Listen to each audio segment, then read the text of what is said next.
Before we begin tonight's session, let us pray. Sebelum kita mulai, ayo sama-sama kita berdoa. Father, we thank you for your presence here with us. Terima kasih Tuhan atas hadirat-Mu yang senantiasa bersama kami. Continue to lead us and guide us by your Holy Spirit. Teruslah menuntun kami dengan Roh Kudus-Mu. We pray that, Lord, you will grant us understanding and wisdom Berilah setiap kami hikmat dan pengertian, so that we can practice your word according to your purpose. biar apapun yang kami belajar, kami bisa mempraktekkannya sesuai dengan We tujuan-Mu. thank you, Father, that you will lead us into victory.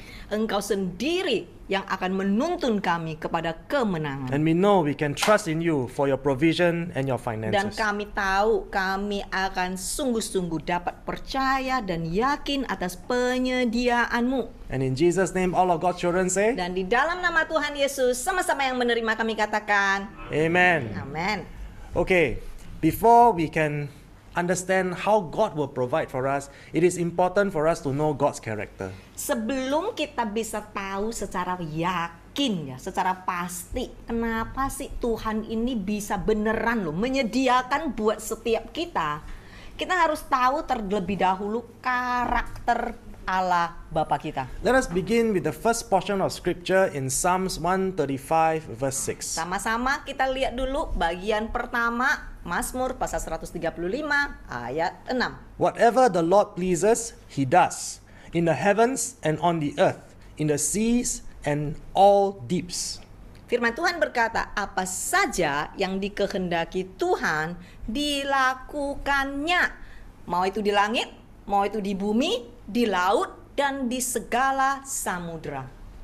Why is this verse so important for us to understand the characteristic of God? Kenapa sih firman ini sangat penting agar kita bisa ngerti beneran karakter Tuhan kita semacam apa sih? It is very important for us to note that no one has the authority to instruct or even suggest to God what to do. Sebab dari sini saudara akan mulai belajar, semua kita tidak memiliki hak ataupun wewenang untuk memerintah, mengatur, menginstruksi kepada Tuhan apa yang dia harus lakukan. We must be aware and understand that God is not bound by our expectations. Yang pertama kita harus sadar dulu, Tuhan tidak terikat kepada kemauan kita secara pribadi.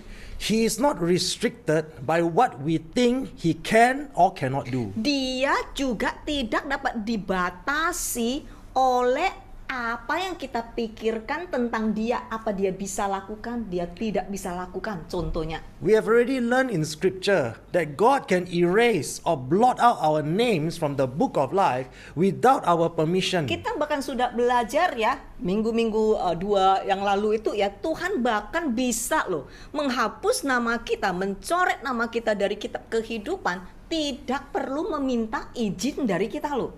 He can provide for us blessings and he can take it away without having to give account to us. Tuhan bisa memberkati kita, memberi.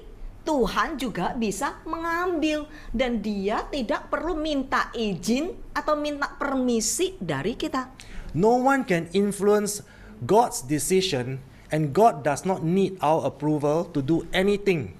Tuhan tidak dapat dipengaruhi oleh keputusan kita ataupun kita setuju atau tidak setuju gitulah. So please my friends, do not be deceived. God does not need to take instruction from us. Jadi kita harus benar-benar mengerti ini ya, ini akarnya ya, sangat penting. Tuhan tidak akan mengambil perintah atau instruksi dari manusia. God does not need man's input for him to function. Sebab dia tidak perlu ini input kita, saran kita untuk dia melakukan sesuatu. And God is very clear. He says to us, He has proven His love for us.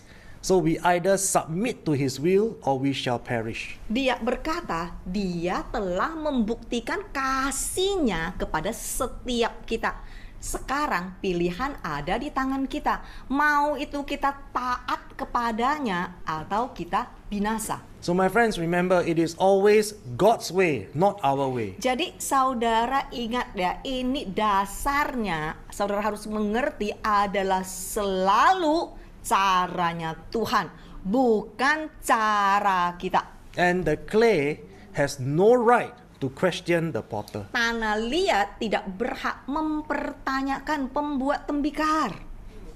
The Bible tells us we are created to glorify Him. Sebab firman Tuhan berkata kita itu diciptakan untuk memuliakan Dia. And when Jesus died on the cross for our sins, He did not sacrifice His life just to make us wealthy and healthy. Dan sewaktu Yesus mengorbankan dirinya di kayu salib, pengorbanan Dia tidak berhenti di cuman untuk buat kita kaya di bumi, sehat di bumi, titik. Bukan cuman sekedar itu.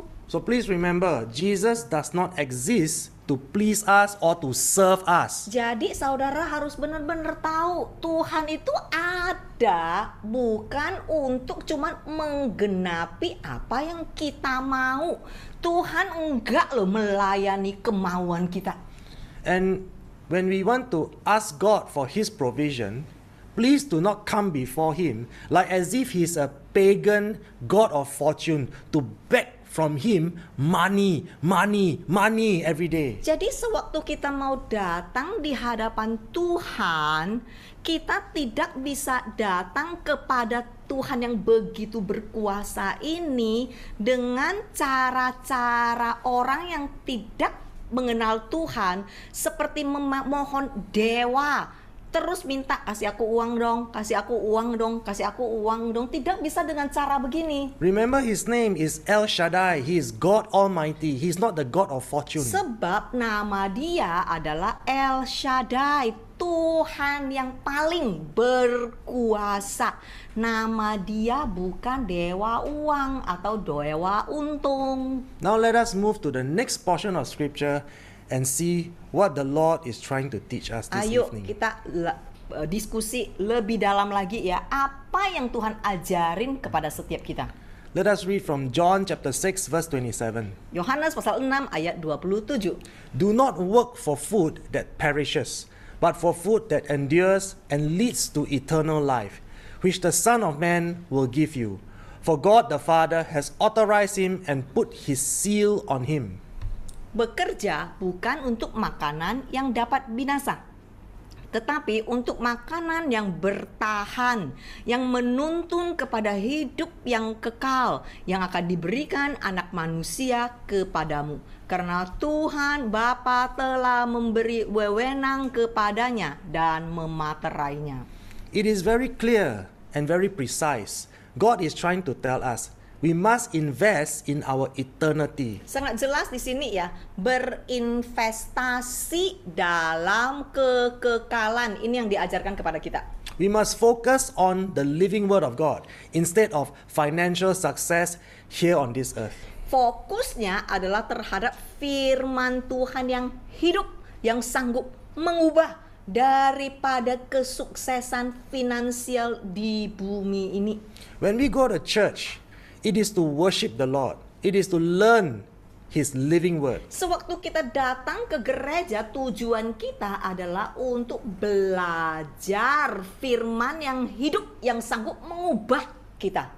Please do not go to church and look for financial success. Tolong jangan pernah punya motivasi kita pergi ke gereja semata-mata untuk mau mendapatkan berkat finansial. God is teaching us to seek first His kingdom and His holiness. Sudah diajarkan, carilah dahulu kerajaannya. We must seek the things that are above, not on this earth. Jadi carilah dahulu hal-hal yang ada di atas.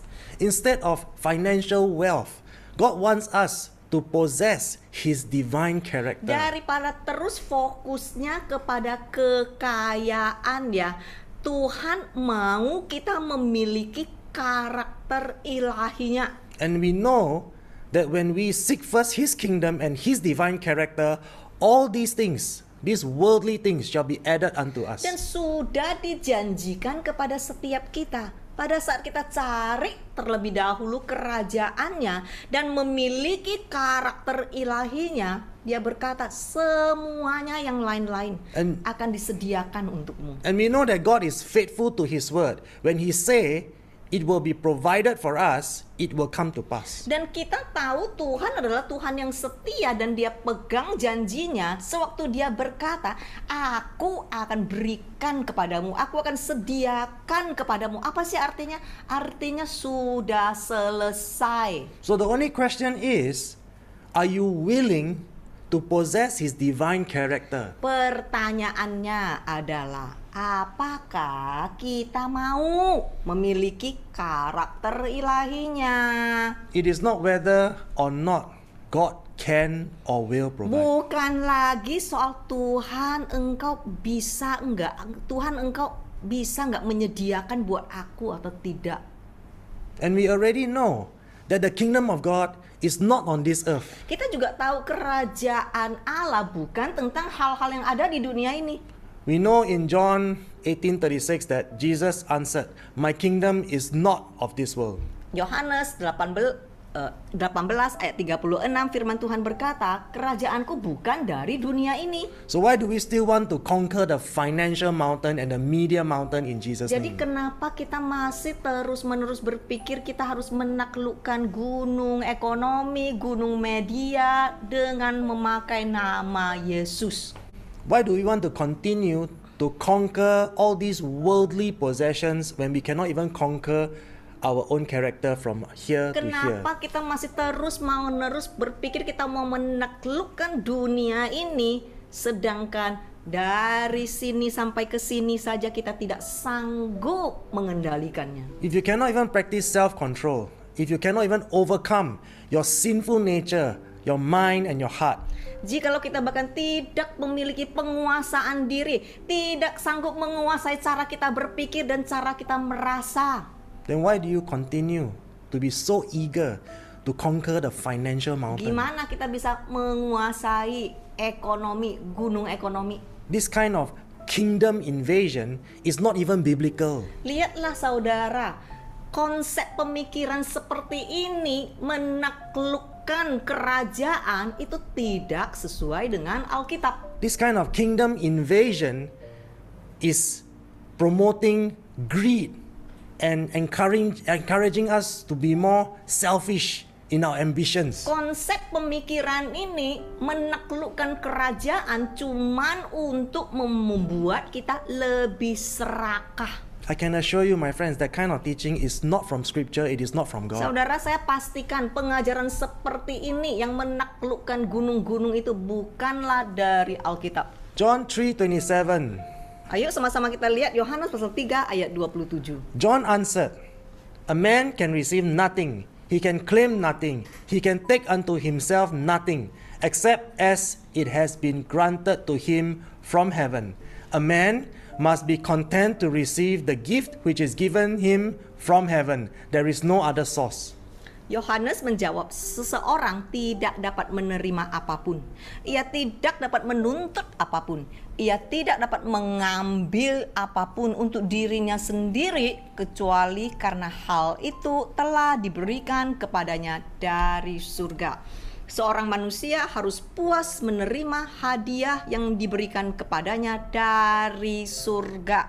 Tidak ada sumber lain. Yes, my friends, we cannot receive any blessing or anointing from another person. Iya, saudara, kita tidak dapat menerima berkat ataupun urapan dari orang lain. As we have read in Scripture, everything is granted or given to us from heaven. Firman ini sangat jelas dikatakan semua yang diberikan kepada kita datang langsung dari surga. In today's context, all these false teachers, all these false prophets, and all these NAR apostles declare that they can transfer to you their own earthly powers to to bring you healing and make you wealthy. Di zaman sekarang yang semakin sesat, banyak sekali nabi palsu, rasul palsu yang mengatakan kepadamu mereka bisa mentransfer urapan kepadamu, mentransfer kuasa kepadamu agar engkau lebih hebat. They always organize these big and grand seminars, and they tell you that they can transfer power to you. Mereka akan bikin KKR yang begitu besar, dan KKR fokusnya adalah untuk mentransfer urapan dia kepadamu. But first, you must transfer your money to them. Sebelum urapan ditransfer kepadamu, engkau transfer dulu duitmu. You can be sure that this kind of power is not from God. Ya, kuasa semacam apa seperti ini? Apakah kuasa ini datang dari Tuhan? Because the Bible tells us very clearly, spiritual gifts are gifts that are from God. Sebab firman Tuhan sudah sangat jelas. So- Ini hadiah karunia dari roh, datang dari surga. So if you know that these powers, so-called powers, are not from God, then why are you so eager to possess them? Jadi jikalau saudara tahu kuasa-kuasa semacam ini bukan langsung dari Tuhan, kenapa saudara sangat menginginkannya? Why are you so eager to chase after this so-called power from all these false apostles? Kenapa saudara masih terus-menerus mau mengejar urapan-urapan yang ditransfer-transfer, nggak tahu dari mana, nggak jelas. The Bible tells us that we must be content with our portion. Sedangkan firman Tuhan berkata kita harus puas loh dengan porsi kita. Apa yang sudah diberikan dari surga kepada kita masing-masing. Terima porsi kita, puas. So do not trust anyone that promise you they can help you to get rich. Jangan pernah percaya kepada siapapun yang berjanji mereka akan membantu saudara untuk menjadi kaya. They always say to you they can help you to get rich, but the condition is you must first invest your money in them. Mereka selalu akan datang berkata, aku akan membuat kamu kaya. Tapi kondisinya kamu harus investasi dulu duitmu kepadaku. Iya betul? Just think about this, my friends. Coba pikirin ya. If you had a chance to make $1 million, Kalau engkau diberi kesempatan untuk mendapatkan $1 juta, will you be so kind to share it with anyone? mau nggak you bagiin kepada orang? Mau nggak? Would you not just keep it to yourself and make all the profit for yourself Bukankah instead? engkau mau menyimpan semuanya buat dirimu sendiri? Did you ever notice those people that try to sell you financial products? They themselves do not invest in those products that they are trying so hard to convince you to invest in. Ada juga orang selalu menawarkan produk-produk, oke?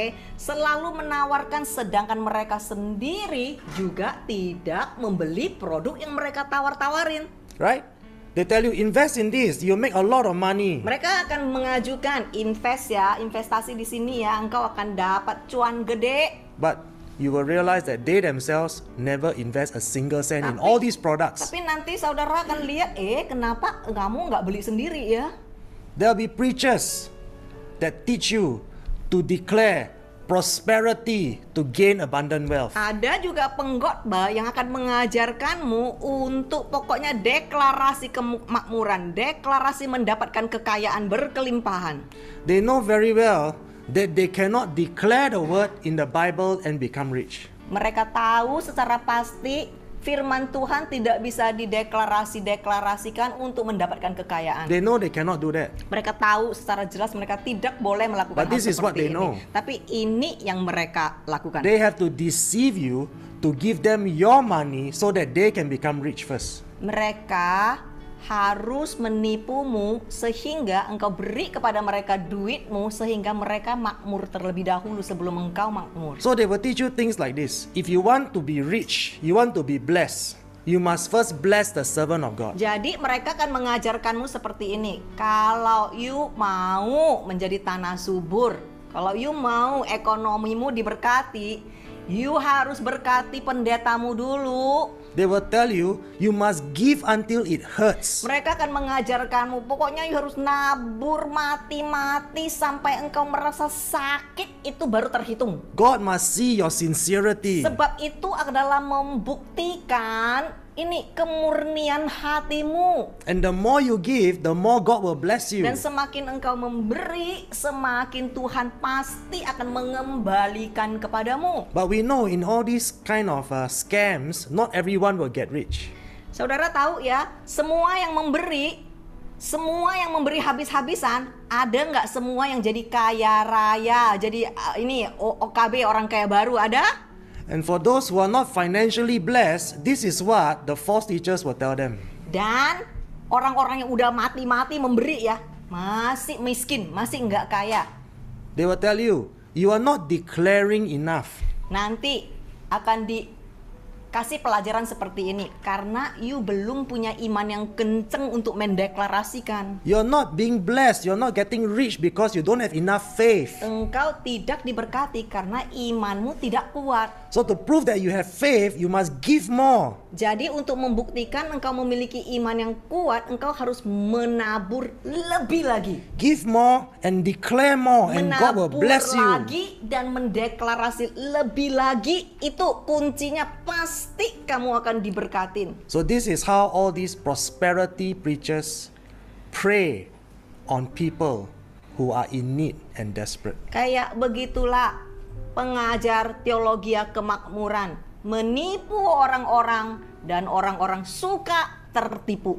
They'll tell you things like, ask anything in Jesus' name and He's obligated to give it to you. Dan mereka juga akan berkata, minta apa saja, pasti Allah Bapamu akan memberikan kepadamu. But what do we see in the truth when we read scripture? Tetapi kebenarannya seperti apa sih sewaktu kita baca di Alkitab? John 14:14 says, yes, I will grant, I myself will do for you whatever you ask in my name, as presenting all that I am. Yohanes pasal 14 ayat 14. Iya, aku akan mengabulkan. Aku sendiri akan melakukan untukmu apapun yang kamu minta dalam namaku, semua yang melambangkan aku. Saudara bisa lihat ya, versi Alkitab kurang lengkap, makanya bikin orang membabi buta minta seenaknya.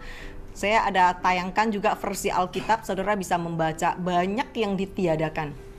Many people are deceived because when they read the version of the Bible that does not tell them the truth, they only learn what is half truth. Banyak sekali orang tertipu dan tidak tahu kebenaran mutlak itu seperti apa karena mereka membaca ini Alkitab yang kurang lengkap ya.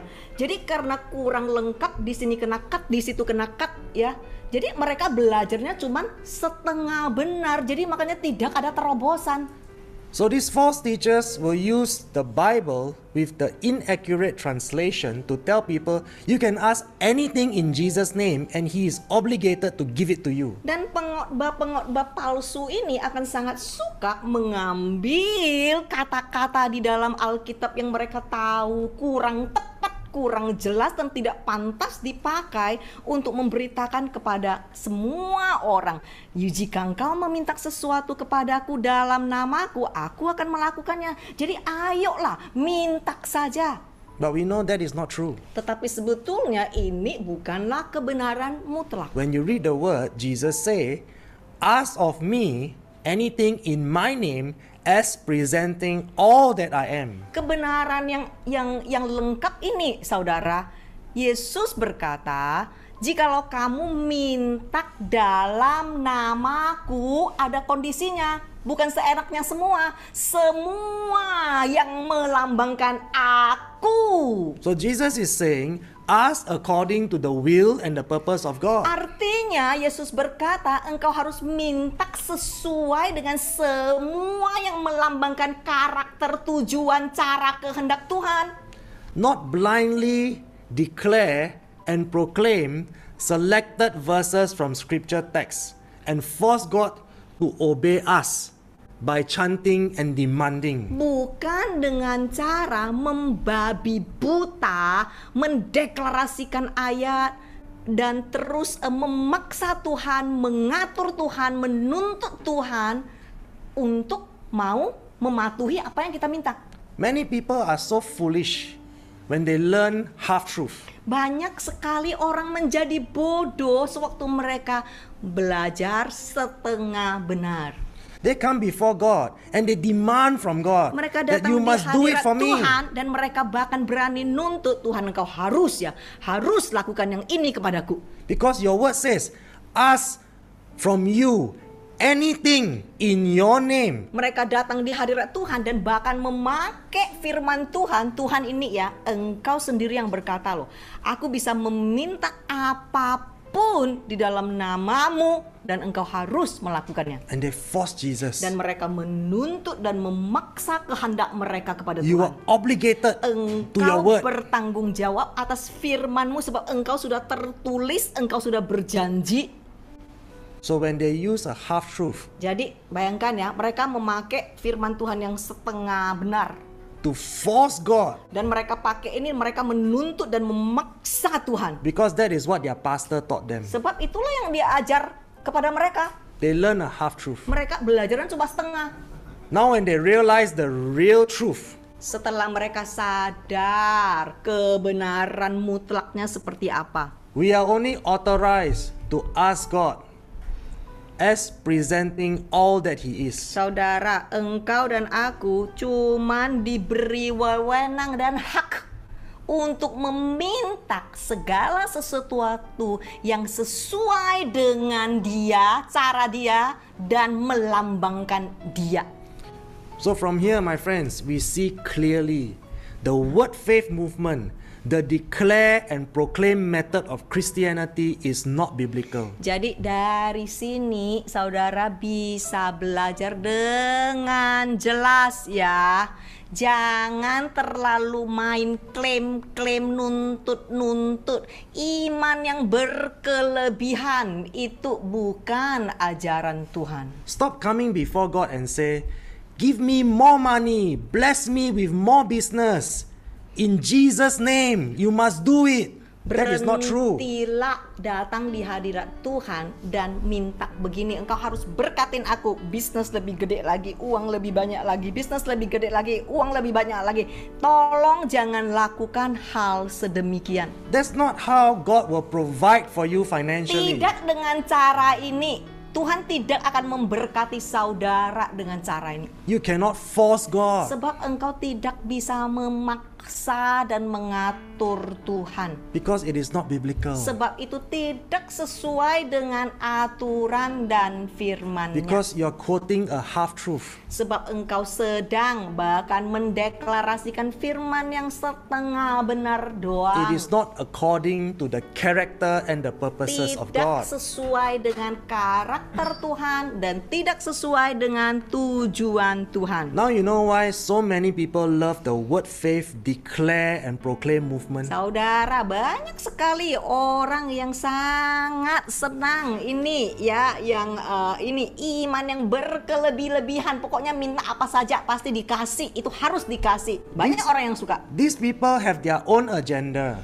Karena mereka punya motif sendiri kan, betul? Mereka mau, jadi ya mereka suka. They come to God not because they love God. Sebab mereka datang kepada Tuhan bukan dengan motivasi yang sungguh-sungguh mengasihi Tuhan. They come to God because their pastor told them you can force God to bless you. Tetapi mereka datang kepada Tuhan karena mereka diajarkan engkau bisa memaksa Tuhan, engkau bisa menuntut Tuhan, dan Tuhan itu bertanggung jawab memberikan kepadamu kemauanmu. So these foolish people, Jadi- they take a portion of scripture out of context and making it their religious doctrine. Jadi orang-orang bodoh ini mengambil firman Tuhan yang setengah benar dan menjadi ini sumber kehidupan mereka, teologia mereka. So you see, my friends, there are so many hundreds of thousands of people into this word faith movement. Lihat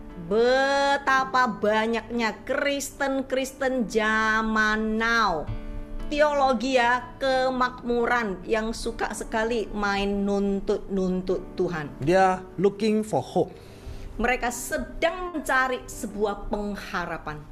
they are deceived by thinking they can force God. Tetapi mereka tertipu dan tersesat, mereka berpikir mereka bisa mengatur Tuhan.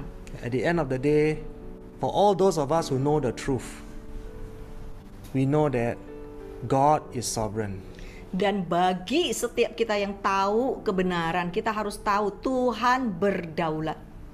John 15, 5-7. Yohanes pasal 15 ayat 5 sampai 7. Jesus says, I am the vine, you are the branches. The one who remains in me and I in him bears much fruit. For otherwise, apart from me that is cut off from vital union with me, you can do nothing. If anyone does not remain in me, he is thrown out like a broken off branch and withers and dies. And they gather such branches and throw them into the fire, and they are burned. If you remain in me, and my words remain in you, that is, if you are vitally united, and my message lives in your heart, ask whatever you wish, and it will be done for you. Akulah pokok anggur, kamu adalah cabang-cabangnya. Dia yang tinggal di dalam aku, dan aku di dalam dia, menghasilkan banyak buah. Karena jika tidak selain aku, yaitu terputus dari persatuan vital denganku, kamu tidak dapat berbuat apa-apa. Barang siapa tidak tinggal dalam aku, ia dibuang seperti ranting yang patah, lalu menjadi kering dan mati. Dan mereka mengumpulkan cabang-cabang seperti itu dan melemparkannya ke dalam api, dan mereka dibakar. Jika kamu tetap di dalam aku, dan firmanku tetap di dalam kamu, yaitu jika kita bersatu secara vital dan pesanku tinggal di dalam hatimu, baru mintalah apapun yang kamu inginkan, dan itu akan dilakukan untukmu. As we read here in scripture very clearly, Udah sangat jelas saudara di sini. there is a condition. Ada loh bagian saudara, ada loh kondisinya. You want Jesus to do something for you? Saudara mau Yesus melakukan sesuatu untuk saudara? You want Jesus to bless you? Saudara mau nggak diberkatin Yesus? Jesus said, there's a Yesus condition. berkata, inilah kondisinya. You must remain in me, Engkau harus ada di dalam aku, and my words remain in dan you. firmanku ada di dalammu, hidup di dalammu. You must be vitally united with my message. Engkau harus secara begitu dekat dan erat bersatu dengan firmanku. Meaning to say, His word, His command, and His laws must be in our hearts. Artinya, aturannya, hukumnya, firmannya ada dekat di dalam hati kita.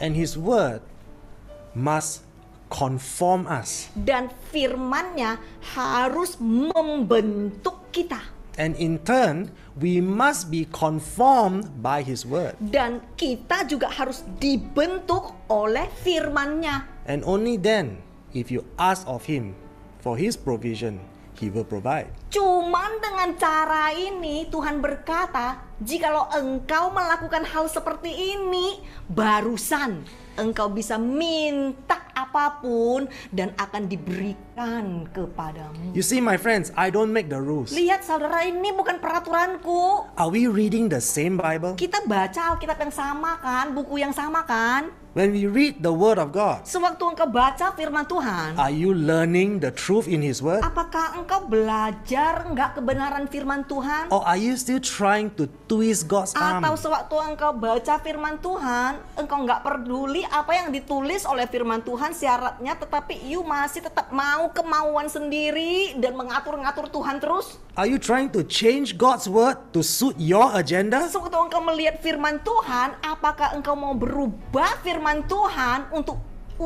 menyesuaikan kepadamu, atau engkau yang berubah? We can all see very clearly, we cannot accomplish much by blindly declaring or proclaiming scriptures without understanding the correct context of the verse. Lihat saudara, makanya kenapa banyak sekali Kristen tidak berkemenangan karena mereka membabi buta mendeklarasikan firman Tuhan yang mereka tidak mengerti, ataupun mereka mengerti pun cuman sekedar setengah mengerti. What is the result of our obedience? Apa sih akibat dari ketaatan kita? For those who abide and adhere to his commands and his laws. Firman Tuhan berkata, bagi orang yang melekat dan taat bersandar kepada hukum dan aturannya. This is his promise to all of us. Janji ini buat setiap kita loh, janji dia kepada setiap kita. We will be fruitful with abundant blessings. Kita akan berbuah, diberkati, berkelimpahan. But this will not happen unless you are vitally united with Tetapi Christ. semua ini tidak akan terjadi sewaktu kita tidak secara vital dekat dengan Kristus. When his laws of holiness lives in your heart, Sewaktu hukum dia, aturan dia untuk hidup kudus ada di hatimu, engkau menghidupinya. you can ask whatever you wish according to his purpose, and it will be done for you. Dia berkata engkau bisa minta apapun yang engkau inginkan yang sesuai dengan tujuannya, dan dia akan melakukannya bagimu. So you see, my friends, according to the correct context of Lihat scripture, saudara, ini sesuai dengan konteks firman yang benar. it is not what we want, Bukan lagi tentang apa yang aku mau, it is what he wants. tetapi tentang apa yang engkau mau, Tuhan. So we can only ask for what he wants Jadi for kita us. cuman bisa meminta, Tuhan, apa yang engkau mau berikan kepadaku. You have a choice, Engkau You can punya agree. pilihan. Engkau bisa setuju or you can disagree. atau engkau bisa tidak mau juga. The result of disobedience, meaning if you continue to chase after the word faith prosperity gospel instead of obeying God, you will perish. Akibat dari ketidaktaatan. Artinya jikalau kita terus mengejar teologi kemakmuran Injil yang bukan menuruti firman tetapi menuruti kedagingan kita, dan kita masih bersikeras terhadapnya, ya kita akan binasa. If every Sunday you go to church and you continue with the pagan declaration, the chanting for more money, berkat, uang, you will be cut off from Jesus. Jikalau tiap hari engkau masuk ke gereja minggu demi minggu, namanya sih menyembah Yesus, tetapi kelakuanmu sama seperti orang yang tidak punya Tuhan, menyembah dewa lain. Masuk di gereja cuman berkat uang, minta uang. Saudara, engkau akan diputuskan dari hubunganmu dengan Yesus. Tidak peduli engkau masuk ke gereja. Yes, my friends, for all those who continue to disobey, Jesus promised you, you will be cut off and thrown into the fire. Iya saudara, sebab sudah dijanjikan bagi orang-orang yang tidak taat, mereka akan diputuskan dengan kesatuan mereka dengan Yesus. 2 Chronicles 7:14. 2 Tawarik pasal 7 ayat 14. Then, if my people who bear my name will humble themselves, pray, seek my face, and turn from their evil ways, I will hear from heaven, forgive their sin, and heal their land. Jika umatku yang menyandang namaku merendahkan diri, berdoa, mencari wajahku, dan berbalik dari jalan-jalan mereka yang jahat, aku akan mendengar dari surga. Aku akan mengampuni dosa mereka, dan aku akan memulihkan negeri mereka. So my friends, this is a decision you must make. Saudara, ini adalah suatu keputusan yang harus kita ambil. Do you want to continue with your greed and your lust for money? Kita bisa memilih terus-menerus dengan penuh serakah hawa nafsu ini cinta akan uang, or do you want to humble your hearts atau kita mau merendahkan hati kita to seek His face and turn from your wicked ways? dan mencari wajah Tuhan dan berbalik dari jalan-jalan kita yang jahat? Today, if you say you want to repent, this is what God is saying to you. Jikalau hari ini engkau berkata, iya Tuhan, aku mau bertobat, inilah jawaban Tuhan I will kepadamu. hear from heaven. Aku akan mendengar dari surga. I will forgive your sins. Aku akan mengampuni dosamu. And I promise you, I will heal your Dan land. aku janji, aku akan memulihkan negerimu. Yes, my friends, repentance is the first step we need to take in order to receive forgiveness from God. Iya saudara, pertobatan adalah langkah pertama yang perlu kita ambil untuk menerima pengampunan dari Tuhan. If you want to receive His healing and His blessings, you must first seek His forgiveness. Jikalau engkau mau menerima penyembuhan, berkat dari Tuhan, yang pertama adalah kita harus bertobat dan minta pengampunan dari Dia. Many Christians today, they do not practice this verse because they do not grieve over their sins. They do not regret their past errors. Banyak sekali orang Kristen tidak pernah mau mempraktekkan ayat ini karena mereka tidak pernah menyesali kesalahan mereka. Mereka menganggap Tuhan itu harus mengampunin mereka. Jadi mereka nggak peduli. Their conscience is seared and their desire is to continue to indulge in habitual sin. Hati nurani mereka kayak udah kebal, oke? Dan keinginan mereka untuk menuruti kebiasaan dosa, itulah yang membuat mereka binasa. These are the Christians that always feel offended and they always feel condemned when they hear the truth being preached, because the word of God confronts their character and their behavior. Kristen semacam ini, sewaktu mereka mendengar firman ini, mereka akan merasa tersinggung, mereka akan merasa marah, mereka akan merasa dihakimi karena firman Tuhan ibaratnya terang dan menelanjangkan kegelapan mereka, menghadapkan mereka terhadap karakter mereka yang tidak ilahi dan perilaku mereka yang salah. Yes, my friends, if today you are able to put aside your pride, to humble your heart, and to seek His face, surely God will heal your land. Saudara, jikalau hari ini engkau mau merendahkan hatimu dan engkau mau berdoa dan minta pengampunan dari Tuhan dan berbalik daripada langkah-langkahmu yang jahat, Tuhan berjanji Dia akan memulihkan negerimu. This is the good news, my friends. Inilah kabar baik, saudara. Healing and blessing is within your reach. Artinya sebetulnya kesembuhan dan berkat itu ada di pilihanmu. If you want to be blessed, if you want to be healed, just do according to what is written in His word. Jikalau engkau mau disembuhkan, jikalau engkau mau dipulihkan, apa yang bisa engkau lakukan? Lakukan sesuai dengan yang sudah diterapkan oleh firman Tuhan. And I know many of us, when we pray, we ask God, Lord, will you grant me success? Sewaktu kita doa ya, banyak sekali kita doanya begini, Tuhan, bisa nggak engkau memberi kepadaku sukses? God say, yes, if you want success, do this. Tuhan berkata, bisa. Kalau engkau mau sukses, ayo lakukan yang satu ini. Joshua chapter 1 verse 8. Yosua pasal 1 ayat 8. Study this book of instruction continually.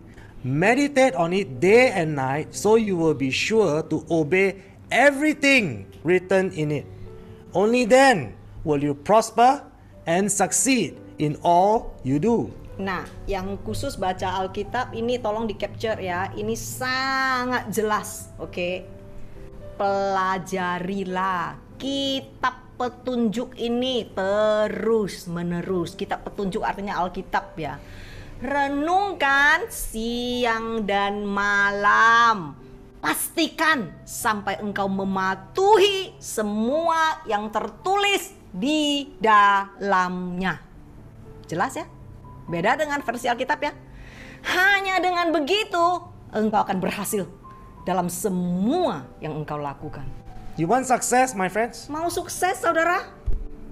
You don't have to interpret the Bible. Nggak perlu tafsir Alkitab ini mentok di sini mutlak. It's not so difficult to understand. Emang susah ngerti ini, gampang kan? It's very straightforward. Begitu jelas. Do you really want success? Mau nggak engkau sukses? This is what you must do. Ini loh, ini yang harus engkau lakukan.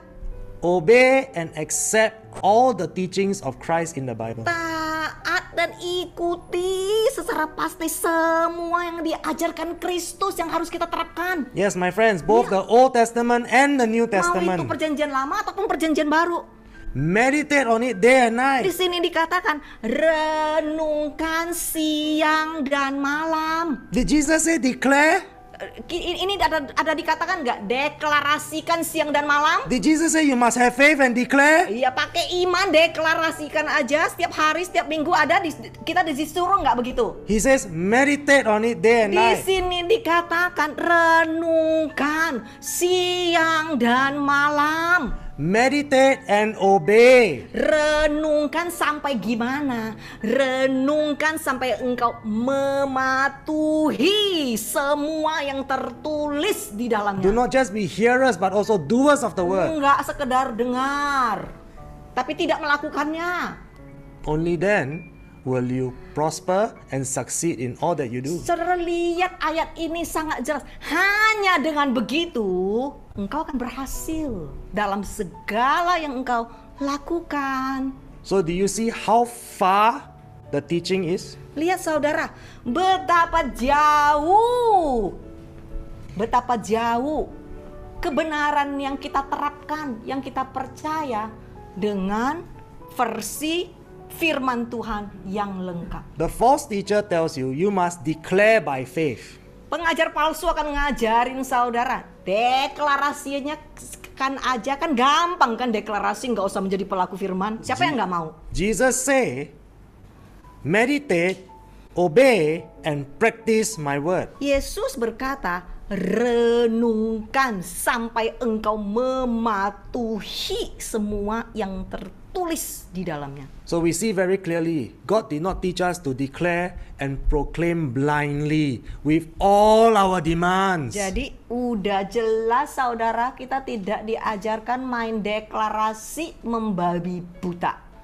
Those that are the children of God, they will read the Bible, obey the word, and daily practice it. Anak-anak Tuhan akan membaca firman Tuhan, akan belajar firman Tuhan, dan akan menerapkan firman Tuhan di dalam kehidupan mereka. They will reap abundant blessings and will surely prosper because they delight in His written laws of holiness. Dan mereka pasti akan menuai berkat yang berlimpah dan pasti akan makmur karena mereka menyukai hukum Tuhan, mereka menyukai hidup benar. The children of the devil will read the word of God and feel condemned. Tetapi anak-anak iblis, sewaktu mereka membaca firman Tuhan, mereka ngerasa, hakimin aku ya.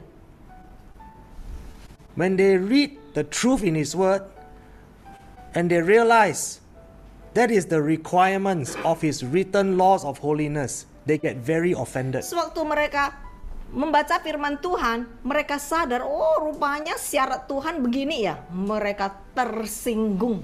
Why do they get offended? Because it violates their rights and it disrupts their preferred lifestyle. Kenapa firman Tuhan bisa menyinggung mereka, bisa membuat mereka marah? Karena firman Tuhan merobek keinginan-keinginan hak mereka.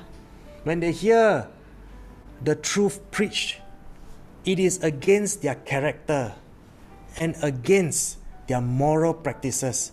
That is why they feel condemned. Sewaktu mereka mendengar firman Tuhan yang mengganggu gaya hidup pilihan mereka, yang bertentangan dengan praktek moral mereka, di situ mereka merasa, ini keras, dihakimi, nggak bisa. So even if you know the Bible very well, Jadi bahkan jikalau kita tahu firman Tuhan ya, head knowledge and theory is useless. tapi kalau kita cuma tahu secara di otak, nggak ada gunanya. We must practice the word of God in obedience. Sebab tanpa dipraktekkan, tanpa ditaati, ya firman itu sekedar kata-kata. We must meditate on His word until we are convicted to consistently obey the context of His teaching in Scripture. Tetapi kita harus renungkan sampai kita secara konsisten mematuhi konteks ajaran dalam Alkitab. We must allow our minds and our hearts to be conformed by His precepts and constantly delighting in His laws of holiness. Kita harus membiarkan pikiran kita dan hati kita selaras dengan ajarannya dan terus-menerus menikmati hidup kudus. Let us move on to James chapter 4 verse 2 to 4. Ayo sama-sama kita lebih lanjut lagi. Yakobus pasal 4 ayat 2 sampai 4. Jesus say, "You want what you don't have, so you scheme and kill to get it. You are jealous of what others have, but you can't get it. So you fight and wage war to take it away from them. Yet you don't have what you want because you don't ask God for it. And even when you ask, you don't get it because your motives are all wrong. You want only what will give you pleasure. You adulterers, don't you realize that friendship with the world makes you an enemy of God? I say it again, if you want to be a friend of the world, you make yourself to become an enemy of God." Kamu menginginkan apa yang kamu tidak miliki. Jadi kamu merencanakan dan membunuh untuk mendapatkannya. Kamu iri dengan apa yang dimiliki orang lain, tetapi kamu tidak bisa mendapatkannya. Jadi kamu berjuang dan kamu berperang untuk mengambilnya dari mereka.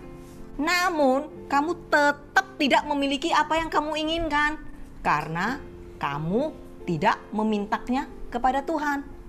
Dan bahkan ketika kamu minta, kamu juga tidak mendapatkannya karena motifmu semuanya salah. Kamu hanya menginginkan apa yang akan memberimu kesenangan. Kamu adalah penjina.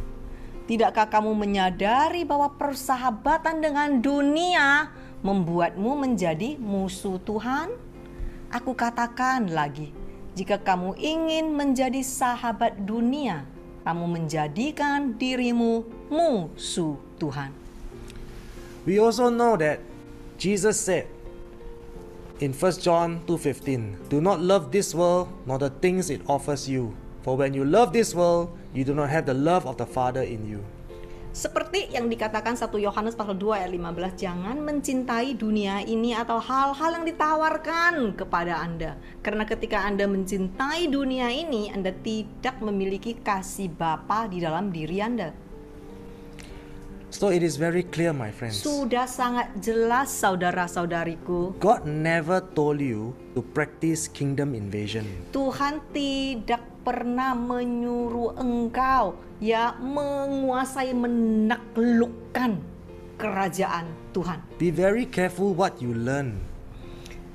Berhati-hatilah apa yang engkau pelajari.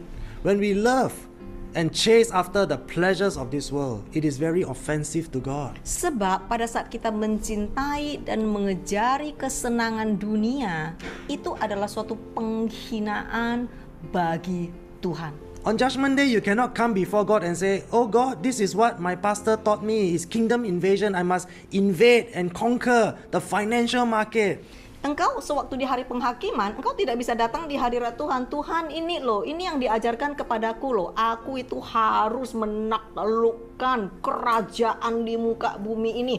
Aku harus menaklukkan semua gunung-gunung ini. Ini loh yang pendetaku ajarin ke aku loh. My pastor say I must conquer the 7 mountains. Ya, pendetaku bilang aku harus menaklukkan 7 gunung yang ada di dunia ini. And according to his word, God will say, "You are like unfaithful wives Nanti- committing adultery against Jesus, your husband. Nanti kamu akan dengar jawaban Tuhan. Kamu ibaratnya istri yang tidak setia, yang melakukan perzinahan terhadap Yesus. Why do we want to continue to practice kingdom invasion and become God's enemy? Kenapa sih kita masih tetap mau naklukin gunung-gunung terus sehingga kita menjadi musuhnya Tuhan? Did God tell you to conquer the 7 mountains? Emang ada kita disuruh menaklukkan 7 gunung? Why do we want to make ourselves an enemy of God? Kenapa mau menjadi musuhnya Tuhan? Ask yourself this question, my dear brothers. Tanyalah kepada dirimu sendiri satu pertanyaan ini, saudara-saudariku. Can any man accept his wife having an affair with another man? Bisa nggak seorang pria menerima istrinya berzina kepada lelaki lain? Or can any woman accept the fact that her husband is having an affair with other women? Bisa nggak seorang istri menerima suaminya berzina dengan perempuan lain? This is what God is saying to all of Ini us. Tuhan katakan kepada kita loh. Let us be very clear. Kita harus sangat jelas. If we continue to chase after and lust after the things of this world, Kalau kita terus-menerus mencintai dan mengejar kesenangan di dunia ini, we are like adulterous wives. di sini dikatakan kita itu ibaratnya istri yang tidak setia, Committing adultery against Christ, our husband. yang melakukan perzinahan terhadap Yesus suami kita. Jesus can never accept it and he will never allow it. Tuhan tidak akan menerimanya. So stop committing adultery Jadi kita against harus Christ. berhenti berzina, Continue to focus on Jesus. tetapi fokus terhadap Tuhan Yesus. Focus on his teaching.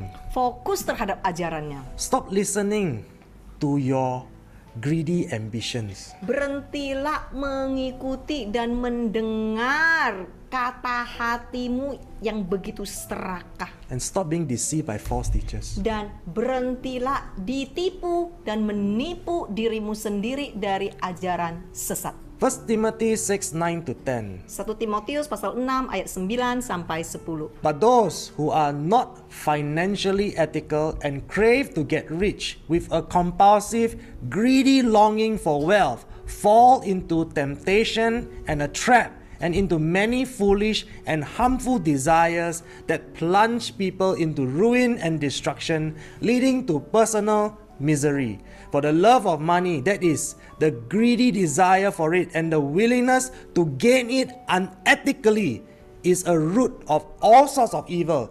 And some, by longing for it, have wandered away from the faith and pierced themselves through and through with many sorrows. Tetapi mereka yang tidak etis secara finansial dan mendambakan untuk menjadi kaya dengan keinginan yang kompulsif, serakah akan kekayaan, jatuh ke dalam godaan dan jebakan, dan ke dalam banyak keinginan bodoh dan berbahaya yang menjerumuskan orang ke dalam kehancuran, yang mengarah pada kesengsaraan pribadi. Karena cinta akan uang, yaitu keinginan serakah untuk itu dan kesediaan untuk mendapatkannya secara tidak etis adalah akar dari segala kejahatan. Dan beberapa karena merindukannya telah menyimpang dari iman dan menusuk diri mereka sendiri terus-menerus dengan banyak kesedihan. Yes, my friends, the children of God cannot continue to be enslaved by the desires and pleasures of this world. Iya, saudara, anak-anak Tuhan tidak bisa terus-menerus diperbudak oleh keinginan dan kesenangan dunia ini. Avarice, which is extreme greed for wealth and prosperity, must not be your character. Ini tamak ya, ketamakan yang ekstrim akan kekayaan dan kemakmuran tidak seharusnya menjadi karakter anak-anak Tuhan.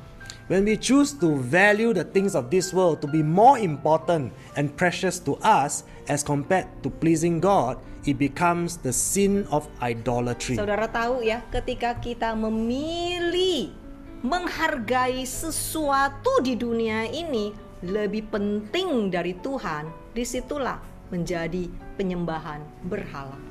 Jesus is very clear and very specific. Sangat jelas diajarkan kepada kita. In the end, many people will perish because of greed. Pada akhirnya banyak orang akan binasa karena keserakahan mereka. Now let us move on to Psalms 84:11. Ayo sama-sama kita teruskan Mazmur pasal 84 ayat 11. For the Lord God is a sun and shield. The Lord bestows present grace and favor and future glory, honor, splendor, and heavenly bliss. No good thing will He withhold from those who walk uprightly. Karena Tuhan Allah adalah matahari dan perisai. Tuhan menganugerahkan rahmat dan kebaikan saat ini dan kemuliaan di masa depan, kehormatan, kemegahan, dan kebahagiaan surgawi. Tidak ada kebaikan yang akan Dia tahan dari orang-orang yang berjalan dengan benar. Let us look at the context of this portion of scripture. Ayo kita belajar konteks dari firman ini ya. God is assuring all of us, do not be worried or anxious. Tuhan sedang memberitakan kepada setiap kita, jangan khawatir, jangan cemas. God is saying to all His children that He will provide for all of us according to His abundant resources to those who are faithful to obey His precepts and His commandments. Tuhan menyatakan kepada semua anak-anaknya begini loh. Dia akan memberikan kepada setiap kita sesuai dengan kemauan Dia, sesuai dengan kehendak Dia yang berkelimpahan kepada orang-orang yang setia mematuhinya. We are given His grace and His favor and even eternal life as long as we continue to pursue holiness according to the righteousness of Christ. Kita pasti akan terus-menerus menerima karunia-Nya. Kita pasti akan terus-menerus menerima berkat-Nya, bahkan hidup kekal asal kita tetap taat kepada Kristus. When we abide by those conditions, He promised us His provision will be for those who belong to Him. Sewaktu kita terus-menerus melekat kepadanya, itu loh janjinya. Dia akan menyediakan bagi setiap kita yang terus mengikutinya. So all that are His children will trust in Him completely without having to complain or to be discouraged or even depressed. Jadi anak-anak Tuhan, halo, anak-anak Tuhan yang percaya sepenuhnya kepada Dia, engkau tidak perlu khawatir, engkau tidak perlu mengeluh, engkau tidak perlu berkecil hati, engkau tidak perlu tertekan atau depresi. Dia pasti akan menyediakan. So I just want to encourage you, my dear brothers and Saya sisters. cuma mau menguatkanmu, saudara-saudariku. Whenever you feel discouraged, Sewaktu engkau merasa tawar hati, whenever you doubt, sewaktu engkau merasa kurang yakin, will God help me? apakah Tuhan akan menolong aku? Will God provide for me? Apakah Tuhan akan menyediakan buat aku? Please take down this key point. Tolong catat kunci kemenangan ini. This is what God is saying to you. Ini jawaban Tuhan bagimu. Very clear, very straightforward, and very precise. Sangat jelas, sangat tepat. No good thing will He withhold from those who walk uprightly, from those who pursue holiness. Tidak ada satu kebaikan yang akan Dia tahan bagi orang-orang yang berjalan benar, yang hidup kudus. So please don't declare this verse, but instead meditate on it and practice it. Tidak perlu mendeklarasikan firman ini, tetapi harus direnungkan terus sampai engkau praktekkannya. Meditate until you have the confidence to trust in this verse. Renungkan sampai engkau sungguh-sungguh yakin, iya benar, tidak ada satupun kebaikan yang akan dia tahan. And ask God to fill you and empower you with His Holy Spirit. Dan minta Tuhan penuhi engkau dengan kuasa Roh Kudusnya. Isaiah 33:15-16. Yesaya pasal 33 ayat 15 sampai 16. He who walks righteously and speaks with integrity, who rejects gain from fraud and from oppression, who shakes his hand free from taking bribes, who stops his ear from hearing about bloodshed and shuts his eyes to avoid looking upon evil, he will dwell on the heights. His place of defense will be the fortress of rocks. His bread will be given him. His water will be permanent. Dia yang berjalan dengan benar dan berbicara dengan integritas, yang menolak keuntungan dari penipuan dan dari penindasan, yang melepaskan tangannya dari menerima suap, yang menutup telinganya dari mendengar tentang pertumpahan darah, dan menutup matanya untuk menghindari memandang kejahatan. Dia akan berdiam di tempat tinggi, tempat pertahanannya akan menjadi benteng batu. Rotinya akan diberikan kepadanya, airnya akan selalu ada. You want blessings from God? Saudara mau berkat dari Tuhan? You want to receive God's provisions? Saudara mau penyediaan dari Tuhan? I'm not saying that He will make you to become a Saya multi-millionaire. nggak bilang nanti you jadi multimiliarde.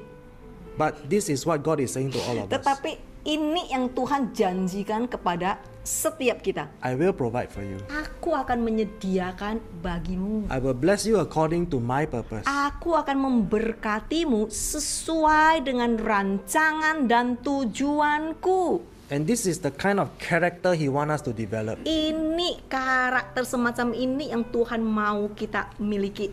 Those who are honest and fair, Orang-orang yang jujur dan adil. who refuse to profit by cheating or deceiving others, Orang yang menolak untuk mengambil keuntungan dengan cara menipu orang lain. who stay far away from bribes, means they don't receive bribes, Orang yang menjauhi suap, artinya ini enggak bisa disogok.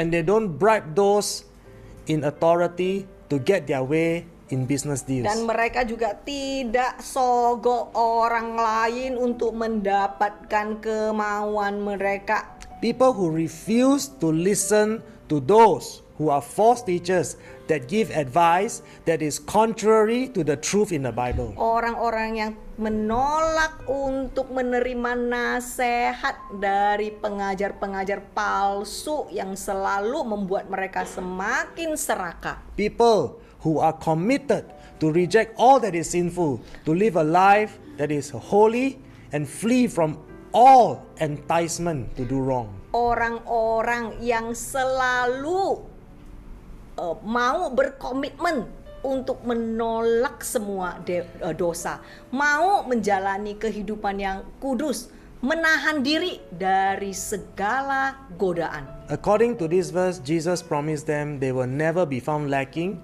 and will have the assurance from God to prosper in abundance. Sesuai dengan firman ini, Tuhan berjanji orang-orang semacam ini mereka tidak akan pernah ditemukan berkekurangan dan selalu akan memiliki jaminan dari Tuhan, hidup makmur dalam kelimpahan. This is what God means when He says your water will be permanent. Ini yang Tuhan maksudkan yang sewaktu Dia berkata airmu selalu ada. We already know what it means when He says bread will be provided for us. Kita udah tahu ya sewaktu Dia berkata ya rotimu akan kuberikan kepadamu. But when he says your water will be permanent, what does it Tapi mean? sewaktu dia berkata airmu akan selalu ada, apa sih artinya? We can learn this in Psalm chapter 1 verse 3. Kita bisa belajar ini ya dari Mazmur pasal 1 ayat 3. We will be like a tree planted by the river bank. Ini loh, engkau ibaratnya adalah seperti pohon yang ditanam di tepi sungai, Bearing fruit each and every season with abundant joy and peace. menghasilkan buah di setiap musim dengan sukacita dan damai. Your leaves will never wither because you are nourished by His Holy Spirit. Daunmu tidak akan pernah layu, tidak akan pernah kering karena engkau dipelihara oleh Roh Kudusnya. And you will prosper in all that you do according to His living waters. Dan kamu akan berhasil dalam bidang apapun yang engkau lakukan. That is when the water is permanent in your life. Ini loh maksudnya, sewaktu Tuhan berkata, airmu selalu ada. Is that what you want, my friends? Bukankah ini yang engkau rindukan, saudara-saudariku? You know it is meaningless for us to gain the wealth and the pleasures of this world, and in the end, our soul is tormented in hell for eternity. Saudara tahu kan, tidak ada artinya bagi kita untuk mendapatkan kekayaan dan kesenangan yang dari dunia ini yang cuma sementara, tetapi pada akhirnya jiwa kita tersiksa di neraka untuk selama-lamanya. We know in Matthew 16:26 Jesus says, "And what do you benefit if you gain the whole world but lose your own soul?" Matius pasal 16 ayat 26 firman Tuhan juga berkata, apa gunanya kamu memperoleh seluruh dunia tetapi kehilangan jiwamu sendiri? Ask yourself this question, my friends. Tanyalah kepada dirimu sendiri malam hari ini. Is anything worth more than your soul? Apakah ada yang lebih berharga dari jiwamu? Isn't it better for us to seek holiness, uprightness, and biblical integrity instead? Bukankah lebih baik bagi kita mencari hidup benar, hidup jujur, berintegritas?